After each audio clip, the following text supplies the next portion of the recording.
Hey, Vinyl community, what's up? It's Robert Fithen, and the dossiers are in. We've got the reports. We've got a crack team of investigators working overtime. They have finally turned in the evidence. It's all right. Here we got red files. We got files on you, and it's all over. It's time to peel back the facade.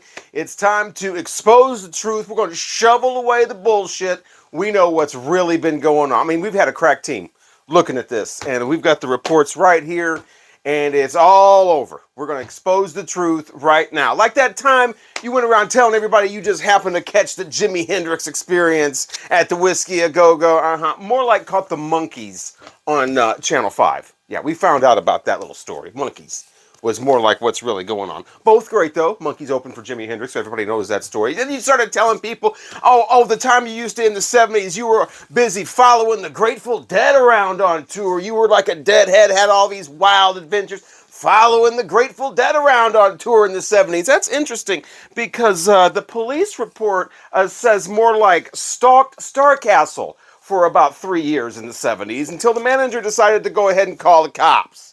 Stalking Starcastle, really? I mean, Lady of the Lake, but, you know, yeah? Funkadelic, you were into them when they were new, and you partied with the band backstage. We all heard that story. We all fell for it. Well, some of us did. Some of us were smarter. Shout out to the smarter people who didn't fall for that story you told about partying with Funkadelic backstage, and it was just the blast. You sure that wasn't discotheques and the sexalettes you were partying with? Yeah, we got the photos. That was discotheques, man. That was not George Clinton telling stories about your punk rock days, how you knew all the bands first. You bought all the albums before anybody else. You knew who the Stooges were. Saw them in concert, waited in line for that second album to come out so you could have it first. You just couldn't wait. Yeah, we talked to the store clerk all those years later. More like saw B.J. Thomas on the Ed Sullivan Show and waited in line for this.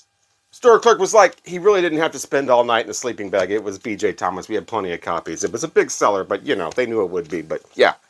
So much for the Stooges. More like raindrops falling on your head. Let's move to the 80s, because the 80s, now we're getting into an area where I actually kind of know a little more about personal experience. Like these people running around talking about, oh, yeah, they were all into Sonic Youth way back in the 80s, way before it was cool. The whole SST thing, whole independent pop stuff. Yeah, they were into all the bands before everybody else.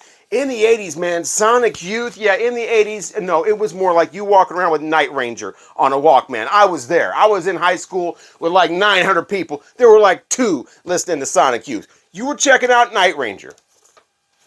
Sister Christian's ass. Try Sentimental Street. That's a little more like Sentimental Street on the Avenue. Looking at me like you don't know what that song is. I guess you don't know what this is either, right? I've never seen anybody show this ridiculous album in the vinyl community. I've never had this on anything but this album that I got for 25 cents a long time ago. But somebody like this. It was like one of the biggest selling albums of all time, but nobody has this. What? Who? Anchovy. What is that? I don't. You give love a bad name. I've never heard of it. Right. Yeah, okay. And then there's the kids out in the suburbs mowing grass on the weekends talking about, yeah, man, I was down with the street. I had my ear to the grind. I mean, I knew what was up with rap. I was all about the UTFO. I was all about the Divine Sounds. I was all about Curtis Blow. I was all about Grandmaster Flash and the Furious Five. I mean, I had this out. Man, it was me and the local kids down at the public library just doing the freestyling, and had the carpet, I had the cardboard down, doing a little beatboxing. Man, we were about, about the funkiest you got back then was Shalimar off the Footloose soundtrack. And the truth is out. Just trying to keep it 100. Just trying to keep it 100. Like I said, we got all the evidence right here. If somebody needs to see it, we got it right here. We got folders full. We got photos. We've got maps. For some reason, we know what we've got. All of it. We've got the dot matrix printout.